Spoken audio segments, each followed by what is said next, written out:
Puspusan na ang paghahanda ng pamunuan ng Quiapo Church para sa pagsasagawa ng traslasyon ngayong taon. Iginagalang naman ng ilang deboto ng Itim na Poong Nazareno ang mga pagbabago sa gagawin pong traslasyon ngayong may pandemya. May ulat si Daniel Manalastas. Maladagat ng mga deboto ang kadalasang eksena tuwing traslasyon. Pero inaasahang hindi na mararanasan yan ngayon dahil walang prosesyon na mangyayari at pahalik bilang pag-iingat sa COVID-19 ngayong may pandemic. Ayon kay Heaven ng deboto, tanggap naman niya ito at kahit masasabing mapait ang nakalipas sa taon dahil sa kaliwat ka ng masasamang balitang nangyari sa bansa, laking pasasalamat pa rin niya at matindi pa rin ang pananampalataya sa Itim na Nazareno. Sa tulong niya kasi parang hindi naman namin naramdaman kasi yung kapit namin sa kanya gano'n na lang. Kaya siguro hindi rin namin naramdaman na gano'ng kabigat yung buhay kahit na may mga nawalan trabaho.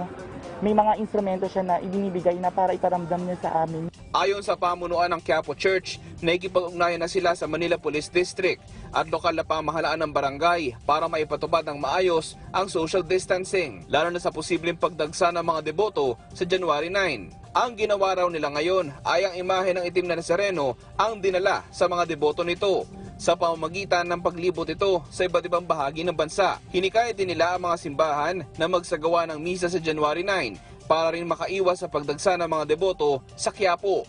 So, kailangan lang talaga nila na sundin, mas maging disiplinado ang mga deboto, sundin kung saan yung simula ng pila, kasi limitado talaga. At medyo magiging malaking adjustment o maninibago ang mga deboto na pupunta dito sa Quiapo. Payo ni Manila Mayor Isko Moreno ay mag-online misa na lang. Ipinauubayan naman ng lokal na pamahalaan ng Maynila sa Simbahang Katolika ang pangasiwa sa mas maayos na pagdiriwang ng selebrasyon. And hopefully, sana ay maging disiplinado tayo.